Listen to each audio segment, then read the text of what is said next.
Hello, hello. Welcome back, everybody. Welcome back to the Feral Brand Method podcast. Wow, we are getting to the end of January. Can you freaking believe it? I feel like this month has passes by really quickly. This is summer is coming. Yes, and I know I am probably going to start getting summer ready starting next month in February, where I am just really going to take my fitness to a different level. Probably going to start doing a cut in February. So yeah, before I start bulking up for the winter art in October. So super excited about that. So lots of great things coming to my brand here. Possibility of a third podcast. It's a different kind of topic niche.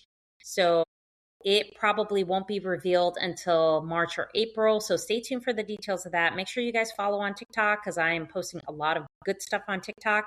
So follow along there and make sure you subscribe to the podcast, share it with somebody that needs it and that wants to elevate their brand through their TikTok content, because that's what I help women with small businesses and personal brands do. So I teach you how to be a fucking powerhouse because I am a powerhouse on fucking TikTok. In today's episode, I am going to be talking about what happens when you stop editing yourself. So basically what I'm talking about is when you throw out all the stereotypes, you throw out all the negative shit, all the, people pleasing and the overgiving and the rejection, the negativity, and all those inner child things that you have experienced that you still carry on as an adult to this day. What happens when you stop letting that shit run your brand and you stop censoring and being PC and editing yourself, okay, is exactly what I'm talking about. So we're going to talk about emotional relief. We're going to talk about audience response, authentic branding, okay, because we want to be authentic in our brand. And we're going to be talking about consistency being natural, okay? So we're going to talk about all these pieces. So let's talk about emotional relief. So when you stop censoring yourself and you stop giving a fuck what a keyboard warrior or somebody that doesn't agree with what you talk about or doesn't agree with your perspective on your TikTok video, that gives you a sense of relief. Now, I'm going to give you an example. There was a time on in my other brand where I was talking about some educational stuff. It was a very polarizing hot topic because that video went fucking viral and it generated 800 comments. I am still trying to fish through those comments because there's so many, okay? And it was a very polarizing topic. And it was very, very just, and there were some people that did not agree on there. But guess what? Because I didn't edit myself, I was honest in everything I expressed and what I was teaching. It became a release emotionally where I'm like, you know what? This feels good. And it came from a very good space. I was healed and my inner child would have been like, oh, no. We can't talk about that because people are going to hate us. They're not going to like us or are going to unfollow us. Doesn't fucking matter. If they want to unfollow, they're not my people. Okay? Because it will reach the right audience. It will. For the people that you lost, you're going to gain 10 more. Okay? And that should not matter. Followers should not matter. Is if your content is resonating and it's creating a statement and an impact and people want to work with you, that is what matters. Okay? So there is a sense of relief where you don't have to act. You don't have to be on point. It is fun. You love creating the content. You love talking to your audience. You love commenting and engaging. That is the relief that you feel emotionally when you stop giving a fuck about what people think, about what they say about your content, what they think. Okay?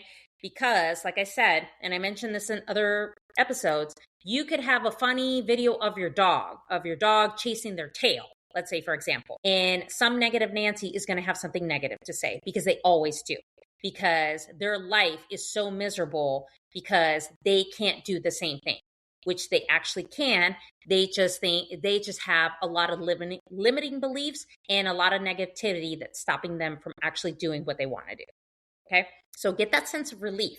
When you stop giving a fuck, content is going to naturally flow out of you. You can press that record to make that TikTok like you're talking to your best friend. Now, the way your audience responds and authentic branding. So when people resonate and you solve a pain point in your brand through your TikTok messaging, where first of all, you hook people onto your video, so you stop the scroll, you educate them on something, you outline their pain points, and you give them a possible solution to one problem. People are going to sign up to work with you. So you give them a solution to a problem and say, here, if you want to know more, come and work with me. People are going to resonate with that. It's not about being relatable. When you are a little polarizing, it's going to trigger people into like, okay, I want to know more. Okay. And it might trigger people to say, well, that's just too much. Then those are not your people. Those are not your people. So when the audience responds to, hey, this resonates with me, I want to know more. I want to work with her. I want to know what her brand is all about. And it's all in your TikTok messaging, because you have to be authentic, you have to be a real person, and you have to be raw and vulnerable and tell people the fucking truth. And not everybody likes honesty. They don't like the truth. But when you do that, that's how you elevate yourself in your brand. Okay. And be authentic in your branding, because authenticity goes a long way. I could tell you a lot of what is shifting online is people are tired of the fucking influencers.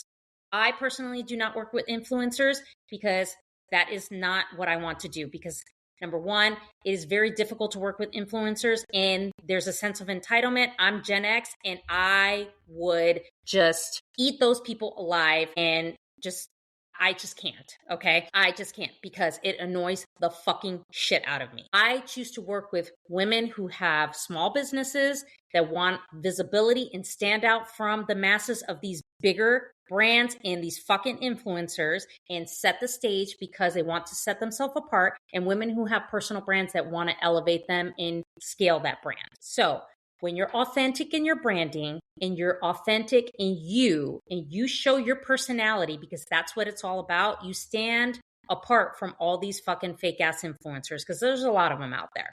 Okay. And that might trigger some people. Good. It should. So thing is that I'm not saying it's wrong to be an influencer. I'm not saying it's wrong to do that. But when you are authentic in it, that sets you apart from other people. But I could tell you there's a lot of fake ones. And that's why in the social media space, you see a lot of change where people are drawn to more people who are authentic. They show their personality. They show that they're a real person. Because I do that. I'm very raw and honest and vulnerable about shit that goes on in my daily life. And there are times that I do share that, okay? That says I'm a real human being. Or in the day of a life that I'm a special needs mom. People want to know that because that is who I am. I am a human being, and they resonate with that. So you have to be authentic in your branding, because then your audience responds to that. Now, my last point that I'm going to talk about is consistency. When you are consistent and you do the thing where you go ahead and you create TikTok content from that healed space, you're not letting the inner child run the goddamn show and fucking just take over, and you're trauma dumping and you're scared to post, and then somebody criticizes, this video, and then you want to take it down, and no, you build consistency where you're saying, okay, I'm going to talk about X, Y, and Z this week. This is what I'm going to talk about. And you record like you're talking to your best friend. Okay. Because when you're more consistent, it just becomes natural and a way of life for you. When you're consistent, it just comes naturally. You see a TikTok video and you're like, hey, that sparked an idea. Let me press record and let me talk about this. It comes naturally. When you are consistent, you make more money, you elevate yourself in your brand, and you become the powerhouse of that brand, and it sets you apart. That is what I have for you in today's episode. So make sure you start with the free audio series. If you're not ready to join the program, start with the audio series. If you're serious about elevating your brand and not letting your inner child run the fucking show, and we do the work to make sure that you create TikTok content from a healed space, join the waitlist. Everything is linked in the show notes. So thank you for joining me in this episode. Make sure you subscribe, follow on TikTok, and I will talk to you guys in the next episode.